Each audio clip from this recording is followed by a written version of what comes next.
The topics and opinions expressed on the following show are solely those of the hosts and their guests and not those of W4WN Radio, its employees, or affiliates. We make no recommendations or endorsements for radio show programs, services, or products mentioned on air or on our web. No liability, explicit or implied, shall be extended to W4WN Radio, its employees, or affiliates. Any questions or comments should be directed to those show hosts. Thank you for choosing W4WN Radio. Welcome to Success Secrets Exposed with Sally A. Curtis, where we share stories of challenge, success, and inspiration, along with practical tips and strategies to move you forward to your success. And now, here is your host, Sally A. Curtis. Good evening, good morning, and good day to you all, and welcome to another episode of Success Secrets Exposed. Super excited to be sharing with you a very, very special friend today. So we're going to be sharing with you how you can win more clients using visual models. So if you're somebody that's ever struggled to communicate what you do clearly and succinctly, then this episode is absolutely going to be for you. So for those that are actually new to the show, I'm a content repurposing whiz, specializing in repurposing content for speakers, authors, coaches, and consultants. Effectively, I actually help them turn their books or their existing content into up to 2 years worth of social media posts, designed to help them increase their visibility, their credibility, and their profitability, turning their existing content into new profits. But as I said, we've got a very, very exciting episode with a person that is lots of fun, and we're going to be talking to you about winning more clients using visual models. So Renée Hasseldine is the founder and CEO of Think RAPT, and that's R-A-P-T, Think RAPT. Think RAPT is an award-winning system that enables small business owners, consultants, experts, and thought leaders to wrap up their complex ideas into very, very powerful visual models. And what this does, it actually helps them streamline, stand out, and scale their business.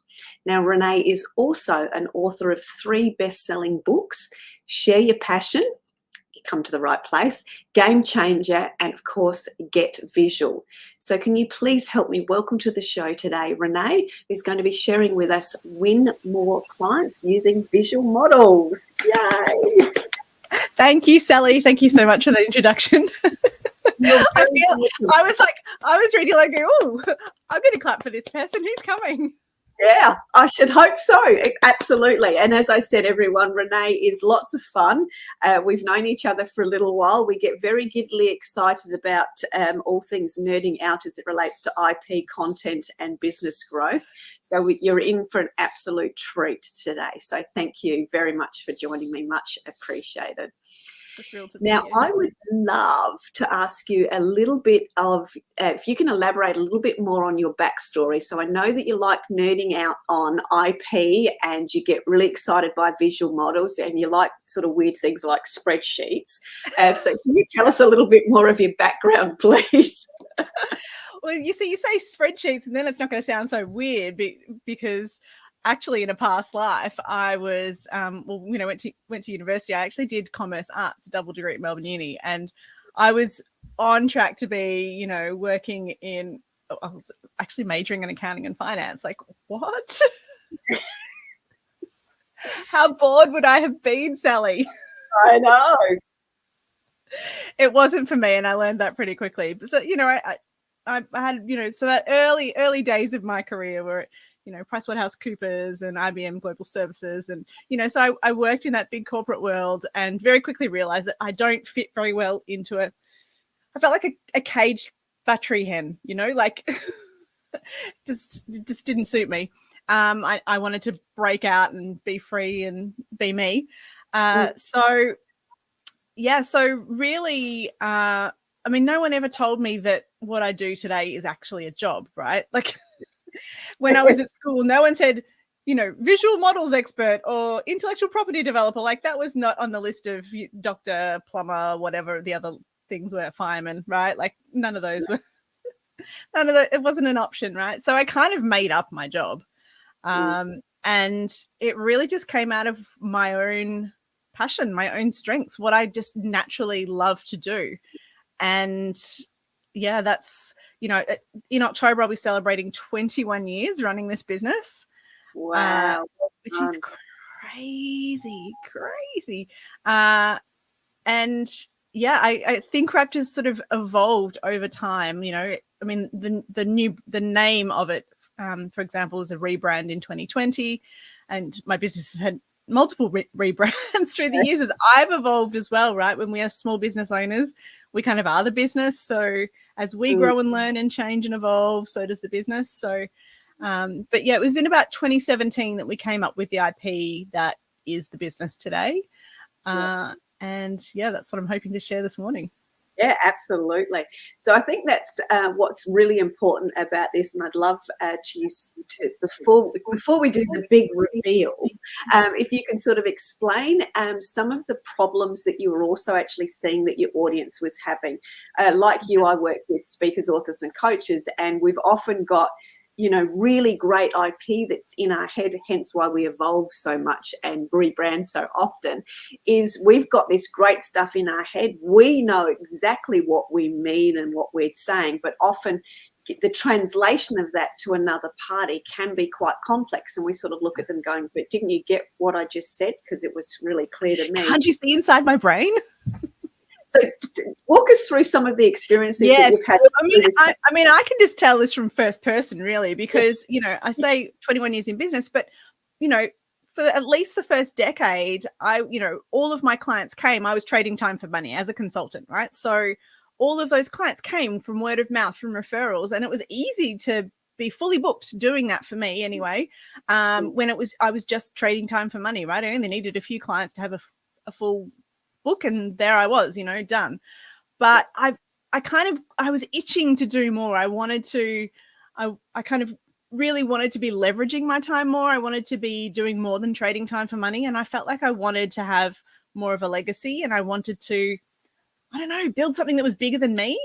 And yeah, so what I kind of struggled with then was, well, when I'm just relying on word of mouth, it's easy. I don't have to be good at sales and marketing. Right? Someone else does that for me. And suddenly, I had to be good at my job. I had to be good at what I was an expert in. And then suddenly, I don't think many of us start our business, except for the marketers, and most of us don't start our business because we love sales and marketing. Most of us start our business because we love the thing that we do. We love helping people do the thing that we do, right? And that was kind of my, because you can't, when you kind of want to scale up and run a bigger business that's not just, trading your time for money, you do need to be good at the sales and marketing. And that's where I kind of had a bit of a rude awakening, because, I'd been in business already for many years and was very successful, and then went, this is harder than I thought. Why? I'm not getting enough referrals to fill 100 sales a month, or, any of that sort of thing. So that's where I kind of got stuck and realized, I've got to be good at sales and marketing. And then, to me, sales was such a thing that I had this, like, I felt really, especially because I was the product, right? So when I was the product and I had to sell, I felt like I had to sell me. And that was where my ickiness came in, Sally. I don't know about you, but like, I don't want to be out there going, I'm amazing, you should totally work with me. When I was the product, I was like, I just want to spew. Like, I don't want to sound like that. So I was sabotaging myself because I just didn't want to do that. I didn't feel comfortable. It didn't fit within my values. And so that was kind of part of my struggle as well. And then also because what I do is not a one-word thing like a doctor or a plumber that someone will understand. If you're at a barbecue, does it pass the barbecue test? Can I say, someone says, what do you do? When I say I'm a plumber, yep, we know what that means. But if I say I'm a visual models expert, they're like, huh? I don't know what that means. What does that do? What does that do? Right. So I struggled to explain what my zone of genius was. I struggled to explain how I help people clearly and succinctly. And, I'd often get into that trap, Sally, like, in those social scenarios or at networking events where someone would say, well, what do you do? And I'd start talking, and then I'd be watching their eyes glaze over, and I could feel, I was like, you know that feeling where you're like, I'm not making any sense. And then I keep talking, and I can see I'm making less sense. It's like the more I talk, the less sense I make. Yeah, and they're starting to Someone please get me off this bus. Right, yes. Step away. You know, you can watch the other person, you can see they're just like looking around for someone else saying, no. And you're just thinking, oh, what have I done? You know, and it's just such an uncomfortable feeling. And then I guess part of the other challenge of it was, you know, in those sales calls or in those moments where I had opportunities to promote or pitch what I do, I'd be like, what do I include in a pitch? Like, how do I pitch? What goes into it? A pitch deck? What goes into a proposal document? How I answer, you know, and second guessing myself as well. You know, once I've got everything in there, have I got everything I need in there? And that's what can I add? Yes, which is fatal. Yes. Oh, I can put this other thing in, and you know, and then suddenly there's a set of steak knives in there as well. So really, you know, it's the classic story, isn't it, that we create what we most need for ourselves.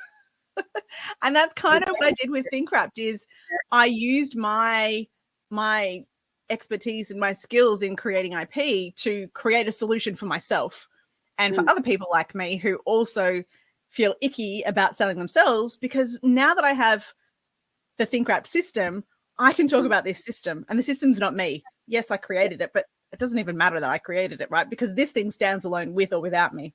And this is why we can license people around the world to use that IP, right? So I can talk about how great this system is and the results that the system gets, whether I'm delivering it or whether one of my licensees is delivering it. It doesn't matter, right? This is a great system. It's a proven system. It works every time. We know it. People love it. It gets rave reviews.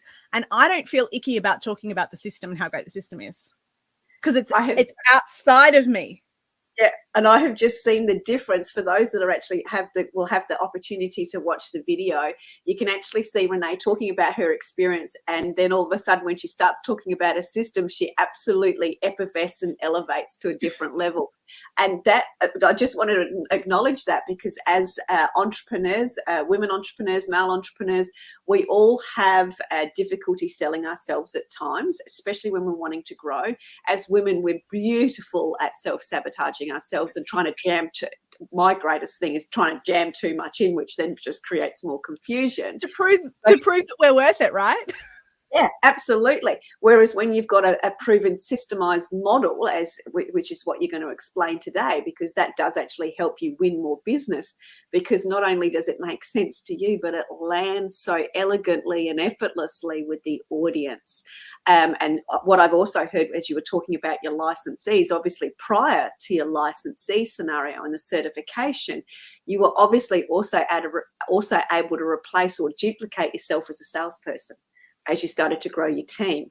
And this is to me the beauty of the models and why I get giddy excited about it, because there's this whole duplication and replication scenario. So yes, it's like, yes, we found a way to clone ourselves. Ooh. Yes. This is the for those of you who don't have the benefit of the video. Yes, for those that yes, now we're getting into the nerdy stuff, but there's a very good reason for it. It's all about business growth and scaling and having fun along the way. Absolutely. Definitely. And that was part of it. The reason I left corporate was because I wasn't passionate about it. I wasn't enjoying it. It didn't meet my values and needs. And so I'm so committed to making sure that when we build our businesses, we build them around what we're passionate about. We make sure that we're in alignment with it. We can thoroughly enjoy it. And so if we don't love sales and marketing, let's find a way to love it, right? And this is, I found a way to love it by creating this system. Yeah, brilliant. And do you want to talk about the system now, or do you want me to ask you another question? Should we dive in and to give them some context around the system? Shall we give them some context? Yeah, let's. All right, great. Let's do it. I'm ready to share. Beautiful. Not sure whether you need to push the buttons or whether Juan's going to pop that up for us. There we go. There it is. Thank you, Juan. All right. So what we want to do when we're explaining our services in an expert-based business is we want to take all of that genius from our brains and put it into 4 categories. And if you're watching the video, you can see on your screen the 4 categories are represented by this acronym RAPT, right? So this is going to help you remember the 4 visual models that you need to create a complete system. And you can use this system for your service delivery, for pitching, for proposals, and actually it should really become the basis of everything you do in a service-based business, from onboarding new team members to your sales and marketing, all your content. You know, you're working with the fabulous Sally, create all your content around your Think RAPT system. Sally can repurpose it. Amazing, right? It's a match made in heaven. So the RAPT system, the first model you need to create is the results model. Now, the purpose of this model is to show your audience what is the gap between the results they're currently getting and the results that they want, right? Because human nature says when we see a gap between those two things, we want to close the gap, right? So we want to show our audience, we want them to, without telling them that they have a gap, right? This is the power of the model, is we just show them as the expert that this is what we've seen, that these are the scenarios they get. Let's have a look at a couple of examples. So for example, this one here uses a hero's journey style of results model where you can see we've got dollar signs here to represent how much revenue. We've got clocks there for time. So those KPIs can be represented by icons. And we want to make sure as well that there should be no 2 sets of models in the world that look the same, right? Yeah. They should always be on brand. So you don't want your shape choices to be the same as somebody else's shape choices. You know, choose shapes that are on brand for you, that make sense. The metaphor makes sense for each of these models so that your models are going to look very, very different to your competitors' models, right? So that you are really going to stand out. This is a way for you to demonstrate your value proposition, your unique selling points as well, right? So this will make you stand out. So don't look like everybody else. Don't be beige. Definitely don't be beige. And I think these first models really help to demonstrate the journey and the transformation that the client's going to go on, if I've got that right. Yeah, absolutely. Absolutely. Because as you, as you're presenting this model, your audience will go, oh yeah, I do feel like a bit of an adolescent in my business. And I would quite like to go up the top there and be up at the director stage. And so the person that's presenting this, I'm going to go to them and say, show me how to close that gap. You've now shown me my gap. Like you haven't told me I'm wrong. You haven't told me that I have a problem, but I can see I have a problem just by looking at this. And now I want to help fix it. Yeah. Yeah.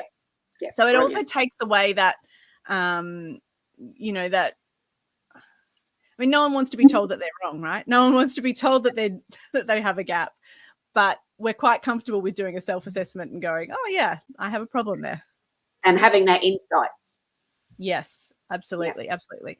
Here's another way to show a results model. This is the results matrix style. So, for example, if you work B2B or if you are working in the corporate world, this is probably a more appropriate shape than a hero's journey. So the hero's journey kind of style one we had a look at previously, that one is great if you're working B2C. So maybe you're a life coach or something like that. Or if you're working with very small business owners where the business owner is the business essentially, because that hero's journey kind of does apply in that scenario because they are the business and it really is all about that individual. So, you can kind of go a hero's journey because that really plays a role.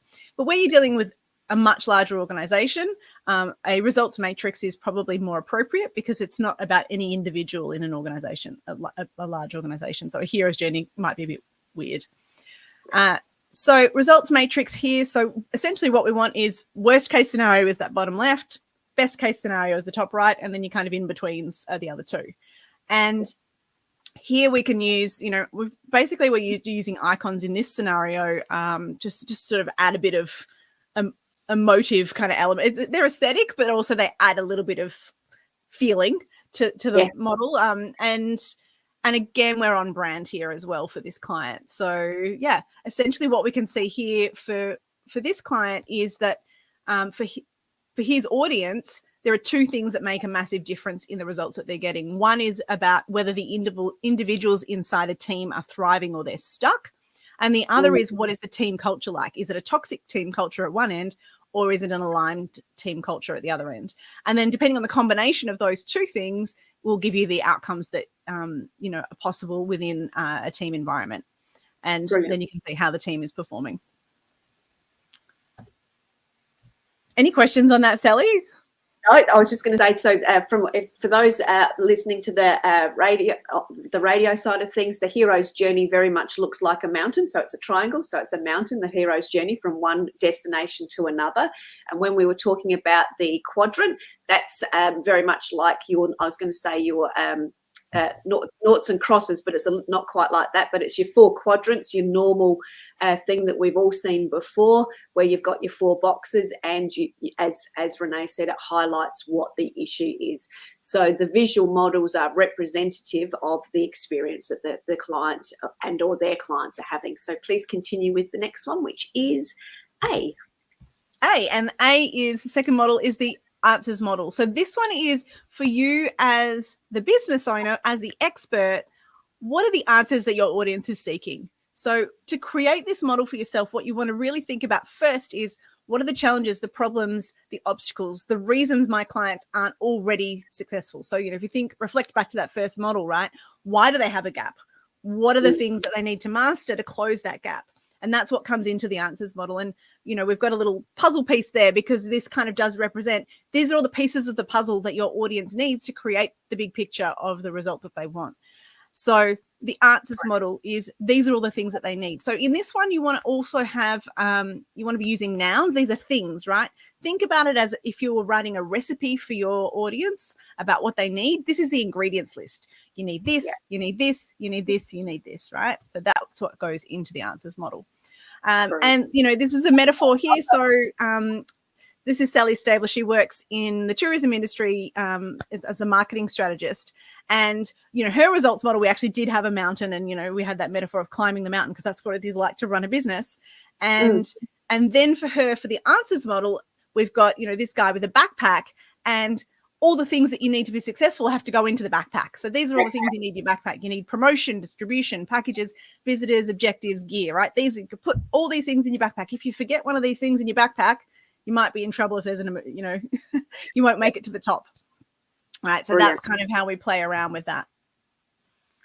And then this one here. So another example, this is an IP lawyer.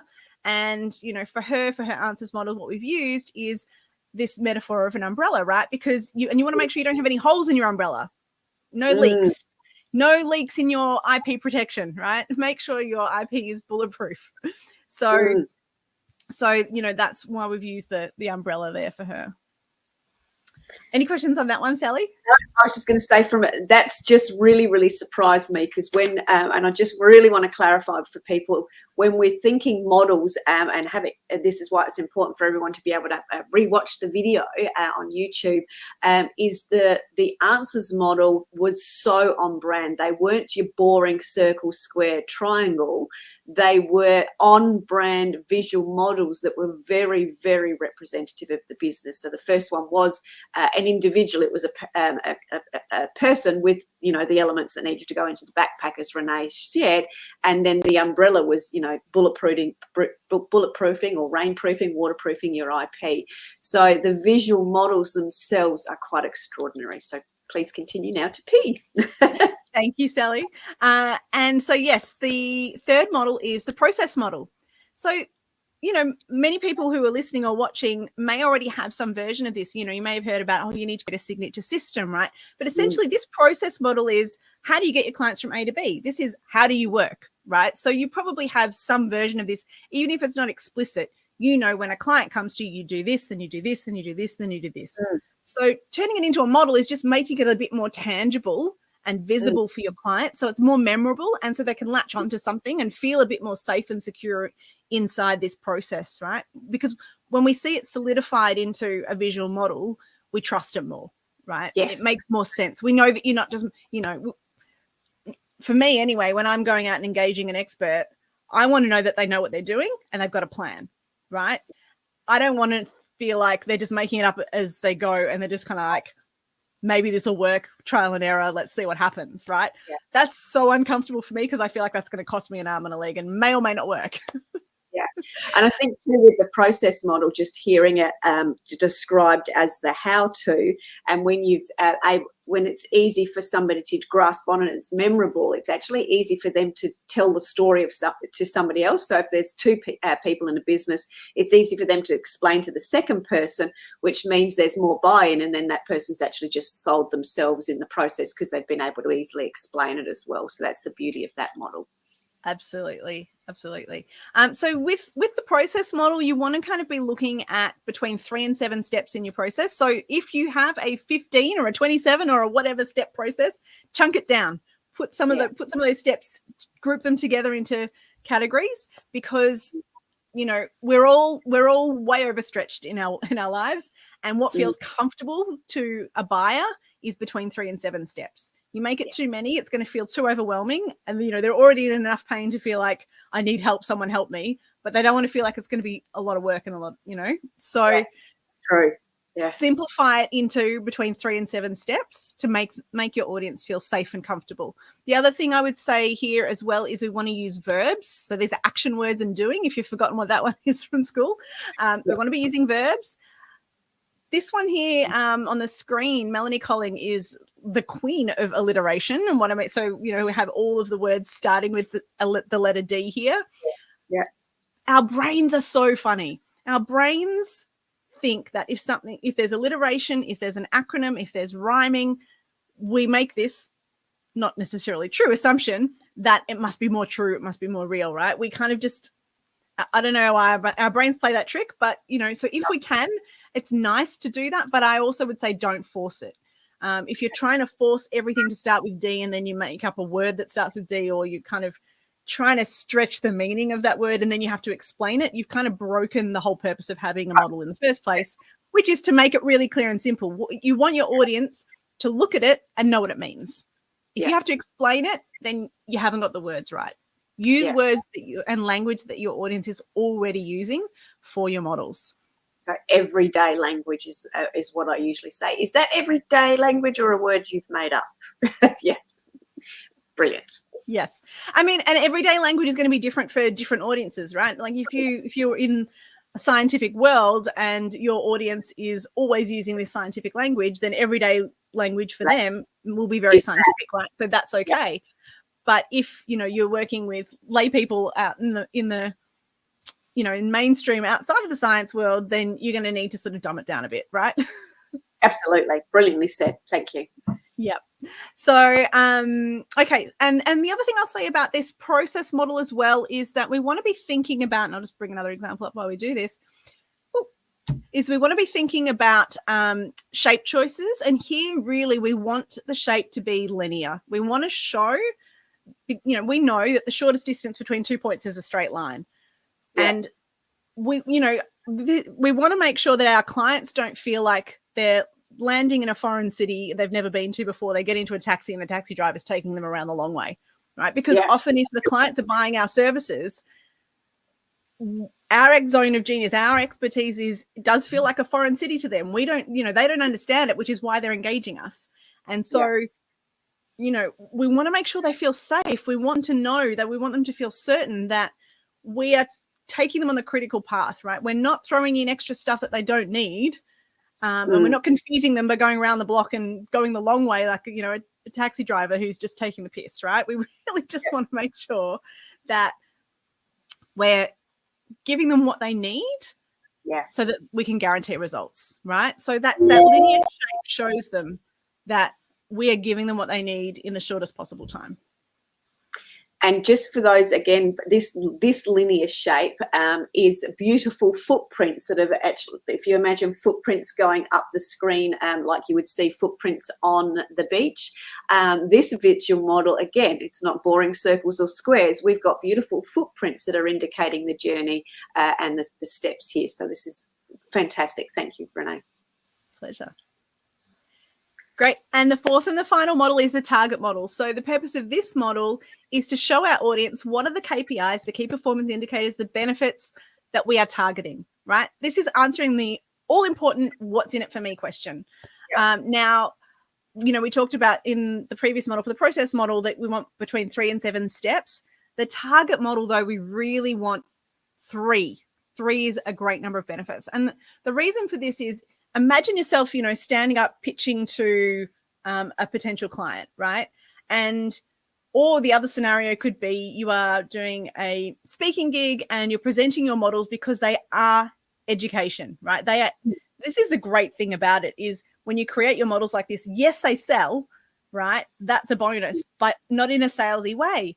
They sell in a way that allows you to educate and add massive value to your audience every single time. And so the cool thing is, like, you can use this 4-model system, yes, for selling and all of that stuff, but you can also use it to run workshops, to do speaking gigs, to do webinars, all of those things. This is basically, I use this exact structure for every single gig I do, right? I just repurpose the same thing, and I can add angles and, bring in context from the audience that's in front of me, but I don't need to reinvent the wheel. And, it's really, it's so great for repurposing content, like Sally does. And a lot of time in your presentation, preparing for presentations, etc. You don't have to rethink and overthink and rethink and refine. You just provide education. Exactly. So this target model is the last one that you present. And so, the reason I was bringing up that context of, imagine you're up on stage, is the target model is the last one that you present. And what works really well in terms of the rhythm of the presentation is for the target model for you to say, and when you follow my step-by-step process, these are the benefits. You get this, you get this, you get this, boom, drop the mic.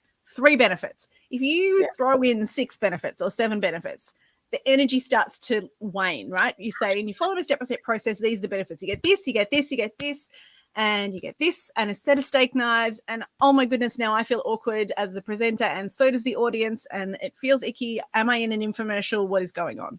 Right? Yeah. We don't want that scenario. It just doesn't feel good. So 3 benefits in your target model is ideal. Sometimes clients will stretch it to 4 if they can really convince me it's necessary. But really, if you can stick to 3, would be awesome. Yeah, fantastic. Oh, wow.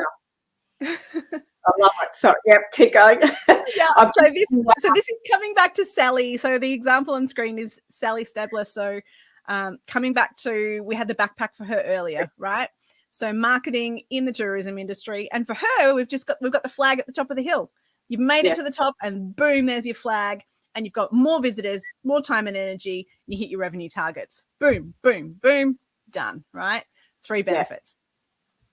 Yeah. Fantastic. That was brilliant. So now you've shared with us the models. You've given us some great education around, what are the key elements of each of the models. How does, and now put the beautiful bow on it all, beautiful. And how does this help somebody when they're actually in that pitching process? Now, I've obviously heard the benefits, because obviously when you get to you've gone through the whole process, it makes a lot more sense. But walk us through what it really does from a pitching perspective and how to craft it using the visual model. Yes. Well, so the great thing is that what happens with these 4 models is they answer all the decision-making needs of your audience. So the results in the target model speak to our emotional decision-making needs, right? We are emotional beings. We all make decisions based on how we feel, right? So your audience is doing that too. And the results of the target model will speak to that emotional decision-making need. But then, of course, we justify our decisions with the logic, with the rational stuff, right? And the answers in the process model will do that. So essentially, if you present your solution to your audience in your pitch decks, in your proposals, in speaking gigs, if you present these 4 models in order, what you are giving your audience is an emotional rational sandwich with all of the information they need. Because the results in the target model will answer the question of, why do they need you? Why should they work with you? The answers model answers, what do I need? And the process model says, how do we do it? Right? So you're answering everything they need in 4 pictures. Yeah. Which is cool, because it means if you've got 5 minutes to jump up on stage, right, you can present 4 models in 5 minutes. Actually, the record for one of my clients is 3 minutes, 20 seconds. I kid you not. You can present those 4 models in 5 minutes, but also it's like this concertina, right? You can imagine that you are expanding. You add more storytelling, you add more detail, you add more, you just elaborate. You can give examples. You can add in, build in exercises, and it's a half-day workshop, or it's a 2-day workshop, or it's, add some implementation in, and it can become everything, right? It can become the basis of a 12-month mastermind program, right? Yeah. It really is this kind of like a concertina, right? Just let it expand and contract. So, I give an example. I probably can stop sharing that now too. Oh, actually, before I stop sharing, I'll just let this one show, because this is showing what it looks like in a proposal document. Yeah. This is a client's proposal. So the first one was the results model, answers model. This is a process. And then you'll see the target model next, right? Yeah. And then, of course, you add in your, about page as well. So, everything you need in one document. So yes, we can pull down the slides now. Thank you, Juan. Everything that your audience needs to make a decision is there in 4 pictures. And like, to give an example, I was talking about that 5 minutes scenario where we had a client ask you to do that for her. Yeah, so we had this client who donated a door prize at a networking event, and so she got to stand up on stage for 5 minutes. She used her 4 models, and boom, converted 50% of the room into her whatever her call to action was. I think it was a workshop. So I think, Sally, this probably more than me, being in the speaking world more than I do, but I believe the benchmark in terms of selling from stage is 10%, right? If you can get 10%, that's considered pretty good. So 50% selling from stage.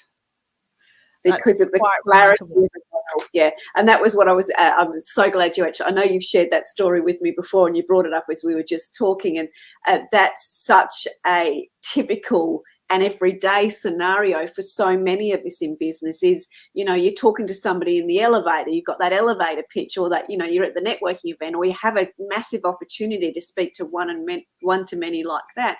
We don't always get given those opportunities, but you don't want to let them slide because you don't know what you're talking about. And this is really the impact that the visual models actually, and the RAPT system actually helps people do. Now, I know we're starting to get to the end of our show, because I knew we'd get into so much excited conversation. So we've just shared an example of where we've concertinaed it down to the minimal, so the 3-minute pitch or the 5-minute pitch. Can you explain, as part of it, also explaining what you do as it relates to the licensee, how you've then elongated that concertina for your business, using yourself as the example again, as to how that's helped you be able to do more with your business, like your one day, your masterclass is over 12 months in your certification process, because that'll be a great example too. Yes.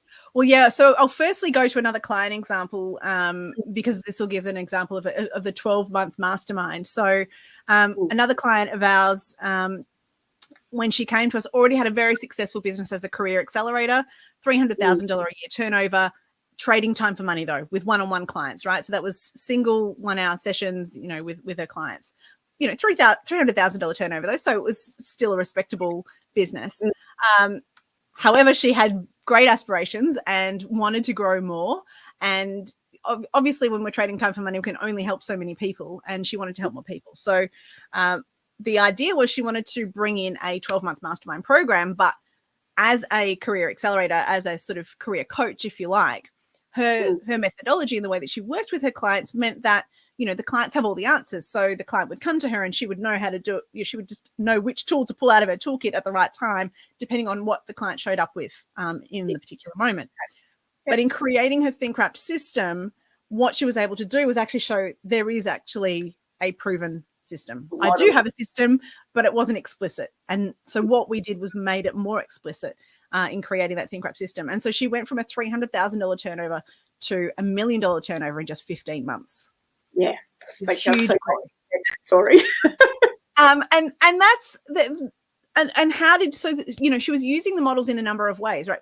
One, those models gave her confident clarity that she could show people what it was that she does.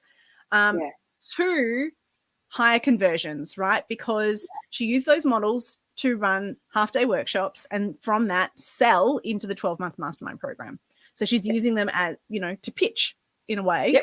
But in a way that educates in the half-day workshop. And then the 12-month mastermind program, the models then form the basis of the curriculum, right? Yes. And so you've got confident clarity, higher conversions, and then higher prices as well. Like she was able to charge, I believe it's something like $10,000 a year per person, but she's able to help a lot more people as well. So that's how she grew that income and scaled up so quickly. And that's the power of having the IP created, right? These are assets that generate income in your business. They are, they are gifts that keep on giving. Yeah. Brilliant. I love that. And I do know the person that you're referring to, and just from an outsider watching and not knowing that you had been working with her, I had actually seen this significant and epic rise. I'm going to say across social media and those sorts of things. I just saw the transformation in her, not necessarily what was occurring, because I didn't know what was occurring until we had an additional conversation.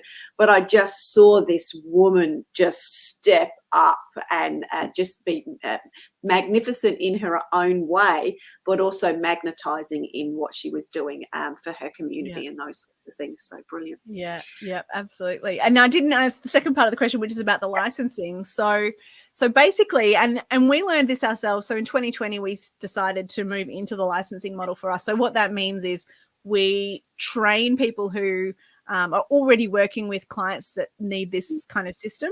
We train them to create Think RAPT systems for their own clients. And that's a 4-day intensive training. And then they're licensed to then use it so they can, go out and do that. Now, to create a licensing model, just in case anyone else out there is thinking about it, it can feel like a big, hairy, audacious goal, right? It's a big unknown.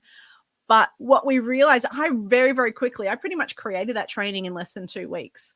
And because, believe it or not, my process model was the basis of that training. I just needed to show my new licensees how to run my process model. That's all. That's what the training is based on. So the process model became the basis of my licensee training. And, I'm constantly discovering new things about these models and new ways that they can be used. And when I found that, it was just one of those, there's another great thing about these models, and that was just super exciting to me. And we love, we've got our first licensees now out there working with clients around the world. I no longer work one-on-one with clients. The licensees do that. And then we have our Craft Your Pitch kind of platform as well, where people can create their own visual models using our step-by-step guided system. And again, that they get a feedback session with that, though, with a licensee. So, we're really, really committed to making sure that people, you can't create these things in isolation, because there's so much going on. And, I think we second guess ourselves all the time anyway. If you go back to me, the beginning of the story, where I was, if I'd create a proposal document or I'd create something, there's that second guessing of thinking, have I put in everything I need? I think this is good, but is it good enough? I don't know. Like, you need someone else to look at it, and you need them to look at it with expert eyes to know. Yeah, so, if you're going to build your whole business on it, it's definitely important to have that expert opinion and feedback to make sure that you take the quality from maybe to awesome. Brilliant. And we've got an offer which I'll ask to drop across the ticker. If you can just explain a little bit about what that offer is, so people can take advantage of that now or later. Awesome. So if you go to the link, we have a special offer, which is a copy of my book, Get Visual. It's a best-selling book, and it explains more about the 4 models that we've talked about today, with more examples as well. And you can get a free copy of that book. Just use the coupon code SALLY when you go to the checkout. And, you just pay for postage if you're getting the paperback, or the ebook will be completely free because there's no delivery charges. Yeah, brilliant.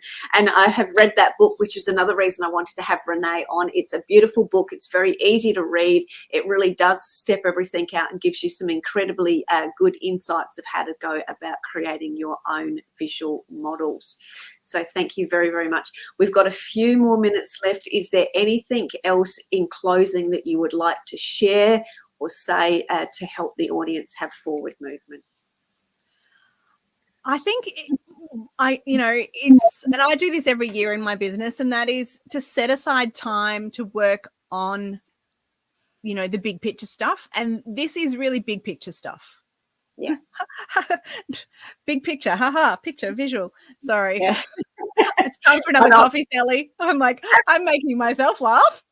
Yeah, that's all right. I can relate to that. And I was just coming back to, from a recap perspective, from a visual perspective, I think it's very much, and where you and I align is, I see the inner genius in other people, but this is their process of actually extracting that inner genius in themselves to create their own versions of visual models firstly, and then in that second growth stage that second growth stage is ever continuing, it's ever evolving, is turning that knowledge and those models into the productization, whether it's the first the 5-minute pitch, whether it's the half-day workshop, whether it's a full-day workshop, whether it's a 12-month scenario, or in your case whether it's a licensing. I think that really is the opportunity that the audience actually has when they've solidified and created their visual models. Yes, absolutely. And I would say, so we cover that in stage 4 of the book. So that's where we talk about packaging, because yes, we talk about Think RAPT as a pitching and proposal system, but it is so much more than that. It really is developing the intellectual property in your business, which is about that productizing, right? And that's how you streamline. That's how you can scale, is by not trading that time for money, by actually turning what it is that you do into a repeatable, process. Because if you can repeat it and every single time it's going to work, you can over time increase the profit margins because you've got economies of scale. Look at me, the old accountant coming out. There was a reason that you started the journey there. There you go. Yes. And we come full circle. Yay. Thank you so much for sharing so much of your inner genius with us today. It's been an absolute pleasure to be able to share time with you and relearn and remember some things that we had actually discussed and I had actually learnt and look forward to continue to implement. So thank you very much, Renée, for sharing so much with us. Thank you, everyone, to the audience. We look forward to seeing you on another episode of Success Secrets Exposed. Take care.